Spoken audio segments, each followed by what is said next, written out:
سورة مریم شروع اللہ کا نام لے کر جو بڑا مہربان نہایت رحم والا ہے۔ کاف ہا یا عین صاد، یہ تمہارے پروردگار کی مہربانی کا بیان ہے جو اس نے اپنے بندے زکریا پر کی تھی جب انہوں نے اپنے پروردگار کو دبی آواز سے پکارا اور کہا کہ اے میرے پروردگار، میری ہڈیاں بڑھاپے کے سبب کمزور ہو گئی ہیں اور سر سفید بالوں کی وجہ سے چمکنے لگا ہے، اور اے میرے پروردگار، میں تجھ سے مانگ کر کبھی محروم نہیں رہا، اور میں اپنے بعد اپنے بھائی بندوں سے ڈرتا ہوں، اور میری بیوی بانجھ ہے، پھر بھی مجھے اپنے پاس سے ایک وارث عطا فرما جو میری اور اولاد یعقوب کی میراث کا مالک ہو، اور اے میرے پروردگار، اس کو خوش اخلاق بنائیو۔ فرمایا اے زکریا، ہم تم کو ایک لڑکے کی بشارت دیتے ہیں جس کا نام یحییٰ ہوگا، اس سے پہلے ہم نے اس نام کا کوئی شخص پیدا نہیں کیا۔ انہوں نے کہا کہ پروردگار، میرے ہاں کس طرح لڑکا ہوگا جبکہ میری بیوی بانجھ ہے اور میں بڑھاپے کی اس حالت کو پہنچ گیا کہ سوکھ گیا ہوں۔ حکم ہوا کہ اسی طرح ہوگا۔ تمہارے پروردگار نے فرمایا ہے کہ مجھے یہ آسان ہے، اور میں پہلے تم کو بھی تو پیدا کر چکا ہوں اور تم کچھ چیز نہ تھے۔ کہا کہ پروردگار، میرے لیے کوئی نشانی مقرر فرما۔ فرمایا نشانی یہ ہے کہ تم صحیح و سالم ہوتے ہوئے 3 رات دن لوگوں سے بات نہ کر سکو گے۔ پھر وہ عبادت کے حجرے سے نکل کر اپنی قوم کے پاس آئے تو ان سے اشارے سے کہا کہ صبح و شام تسبیح کرتے رہو۔ فرمایا اے یحییٰ، ہماری کتاب کو مضبوطی سے تھامے رہو، اور ہم نے ان کو لڑکپن ہی میں دانائی عطا فرمائی تھی اور اپنے پاس سے شفقت اور پاکیزگی دی تھی، اور وہ پرہیزگار تھے اور وہ اپنے ماں باپ کے ساتھ نیکی کرنے والے تھے اور سرکش اور نافرمان نہیں تھے۔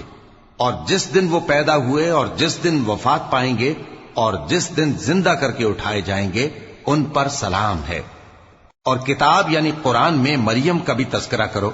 جب وہ اپنے لوگوں سے الگ ہو کر مکان کے مشرقی حصے میں چلی گئیں، پھر انہوں نے ان کی طرف سے پردہ کر لیا تو ہم نے ان کی طرف اپنا فرشتہ بھیجا، سو وہ ان کے سامنے ایک خوبصورت مرد کی صورت میں آیا۔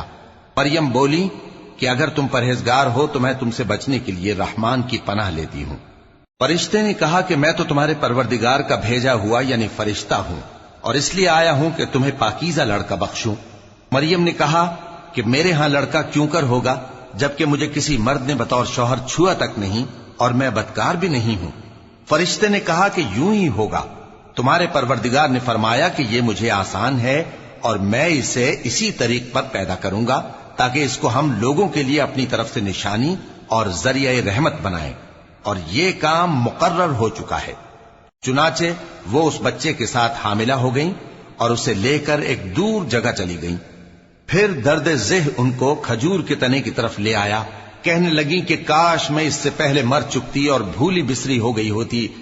تب ان کے ٹیلے کے نیچے کی جانب سے فرشتے نے ان کو آواز دی کہ غمناک نہ ہو، تمہارے پروردگار نے تمہارے نیچے ایک چشمہ پیدا کر دیا ہے، اور کھجور کے تنے کو پکڑ کر اپنی طرف ہلاؤ، وہ تم پر تازہ عمدہ کھجوریں گرائے گا، تو کھاؤ اور پیو اور آنکھیں ٹھنڈی کرو۔ اگر تم کسی آدمی کو دیکھو تو کہنا کہ میں نے اللہ کے لیے روزے کی منت مانی، تو آج میں کسی آدمی سے ہرگز کلام نہیں کروں گی۔ پھر وہ اس بچے کو اٹھا کر اپنی برادری والوں کے پاس لے آئیں۔ وہ کہنے لگے کہ مریم، یہ تو نے برا کام کیا۔ اے ہارون کی بہن، نہ تو تیرا باپ ہی برا آدمی تھا اور نہ تیری ماں ہی بدکار تھی۔ تو مریم نے اس بچے کی طرف اشارہ کیا۔ وہ بولے کہ ہم اس سے کہ گود کا بچہ ہے کیسے بات کریں؟ بچے نے کہا کہ میں اللہ کا بندہ ہوں، اس نے مجھے کتاب دی ہے اور نبی بنایا ہے، اور میں جہاں ہوں اور جس حال میں ہوں اس نے مجھے صاحب برکت بنایا ہے، اور جب تک زندہ ہوں مجھ کو نماز اور زکوٰۃ کا ارشاد فرمایا ہے، اور مجھے اپنی ماں کے ساتھ نیک سلوک کرنے والا بنایا ہے اور سرکش و بدبخت نہیں بنایا، اور جس دن میں پیدا ہوا اور جس دن مروں گا اور جس دن زندہ کر کے اٹھایا جاؤں گا مجھ پر سلام ہے۔ یہ مریم کے بیٹے عیسیٰ ہیں، اور یہ سچی بات ہے جس میں لوگ شک کرتے ہیں۔ اللہ کو شایع نہیں کہ کسی کو بیٹا بنائے، وہ پاک ہے۔ جب کسی چیز کا ارادہ کرتا ہے تو اس کو یہی کہتا ہے کہ ہو جا، تو وہ ہو جاتی ہے۔ اور بے شک اللہ ہی میرا اور تمہارا پروردگار ہے، تو اسی کی عبادت کرو، یہی سیدھا رستہ ہے۔ پھر اہل کتاب کے فرقوں نے باہم اختلاف کیا، سو جو لوگ کافر ہوئے ہیں ان کو بڑے دن یعنی قیامت کے روز حاضر ہونے سے خرابی ہے۔ وہ جس دن ہمارے سامنے آئیں گے کیسے سننے والے اور کیسے دیکھنے والے ہوں گے، مگر ظالم آج کھلی گمراہی میں ہیں۔ اور ان کو حسرت و افسوس کے دن سے ڈرا دو جب بات فیصل کر دی جائے گی اور وہ غفلت میں پڑے ہوئے ہیں اور ایمان نہیں لاتے۔ ہم ہی زمین کے اور جو لوگ اس پر بستے ہیں ان کے وارث ہوں گے اور ہماری ہی طرف ان کو لوٹنا ہوگا۔ اور کتاب میں ابراہیم کا ذکر کرو، بے شک وہ نہایت سچے تھے، پیغمبر تھے۔ جب انہوں نے اپنے باپ سے کہا کہ ابا آپ ایسی چیزوں کو کیوں پوچھتے ہیں جو نہ سنیں اور نہ دیکھیں اور نہ آپ کے کچھ کام آ سکیں؟ ابا مجھے ایسا علم ملا ہے جو آپ کو نہیں ملا، تو میرے ساتھ ہو جائیے، میں آپ کو سیدھی راہ پر لے چلوں گا۔ ابا شیطان کی پوجا نہ کیجیے، بے شک شیطان اللہ کا نافرمان ہے۔ ابا مجھے ڈر لگتا ہے کہ آپ کو اللہ کا عذاب آ پکڑے تو آپ شیطان کے ساتھی ہو جائیں۔